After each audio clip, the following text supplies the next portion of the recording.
Tiny Glade is a small diorama builder where you can doodle castles, cottages and ruins, all within a gridless environment. But with so many possibilities, I can see how people really struggle. Hello everyone and welcome back.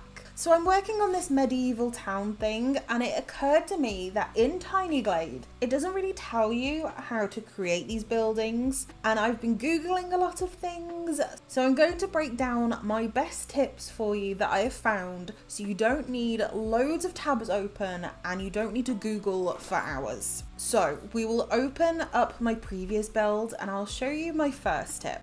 First tip is that you can right click on the building to get more tools. So you can get more in depth with each individual building if you right click on the building. This gives you the same tools but just more in depth. So you can make a gabled roof, for example, or you can change the angle of the roof piece. By right clicking on the building, it also means that you can extend the building so it makes it as tall or as short as you want. But you can also make the bottom of the building extend by putting it onto columns as well if you want. Fences and walls behave slightly differently. So you can draw fences and walls exactly the same, but the walls are able to go very high, whereas the fences are only able to go up a certain height. When you draw through the walls with the path tool, they will produce arches, and when you draw through the fences, they will produce a square, almost like a gate looking opening.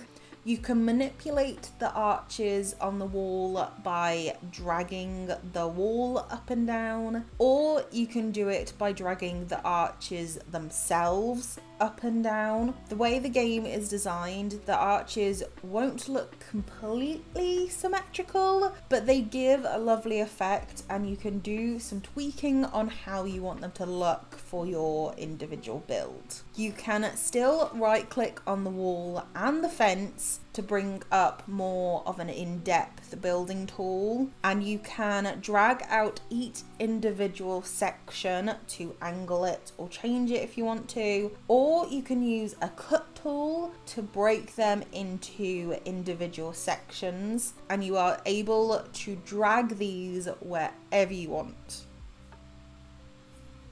You can place doors on the second floor, so this will only work if they have somewhere where the door can get to, but if you click on the window button, you can place windows freely, but it will transform into a door if there is a position where it thinks a door will suitably fit. This is the same with the ground floor, so you can either put a door from a window, or to make doors you can use a pathing tool and the game will make a door for you. The larger the path, the bigger the door will be. You can also create arches in walls and fences if you draw a path through them, like I showed earlier. Tip number 4, you can place multiple buildings on top of each other.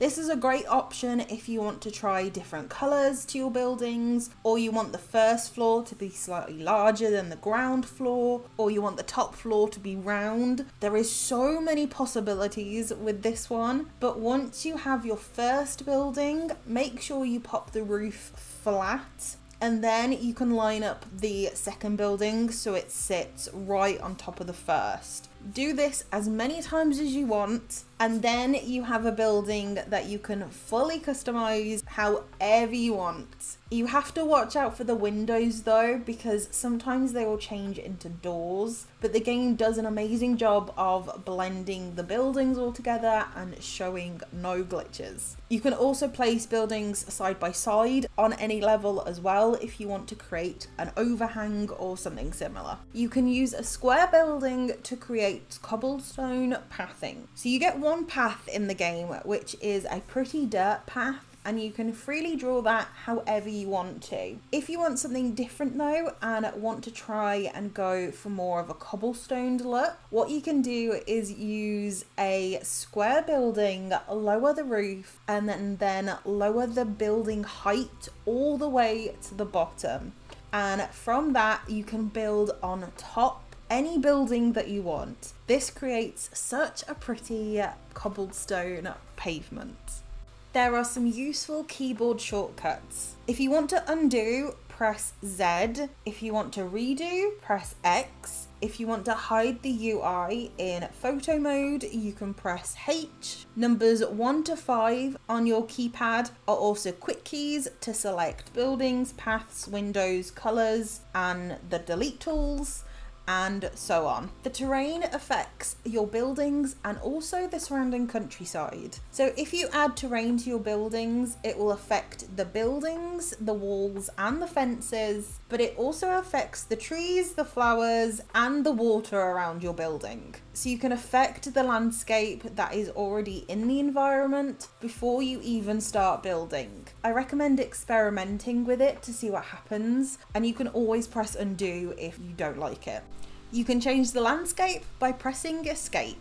When you start your first build, you have to pick one of 4 different themes. There is summer, autumn, olden, flowery, and winter. But thanks to a nice little update by the devs that they have added recently, you can now hit the escape button and choose load, and then change the landscape of your current build and any previous builds by selecting the leaf button under your build. This is such a great feature. Here you can also delete builds if you want to. It saves builds automatically, so you don't have to worry about saving them. And you can also change the time of day and the direction of the sun or moon by pressing the sun button at the end of your toolbar while you're building, and you can lock it if you choose to so that the time won't change. Number 9, my favourite, you can pet the sheep. As you start to build, little sheep start to appear wandering around the world. Even ducks start to appear when you build them ponds. If you hover over them and click, you can pet them and tiny little hearts appear. It is the cutest thing. The sheep go one step further, and when you are building and manipulating the ground around them and something is in their way, tiny little umbrellas appear and the sheep float up and down depending on where they need to go. I love this feature.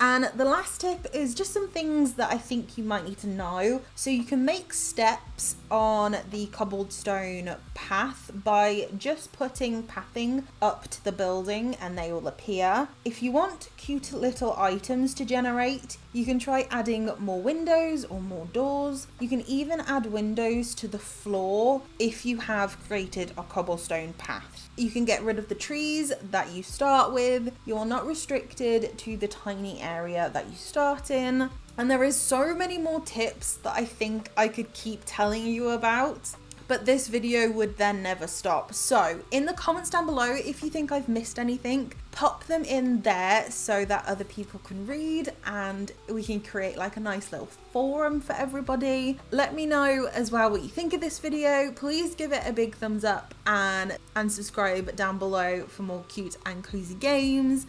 As always, I hope you have an amazing rest of the day wherever you are. Thank you so much for watching. I'll pop another cute and cozy game at the end of this video, and I will see you all in the next one. Bye!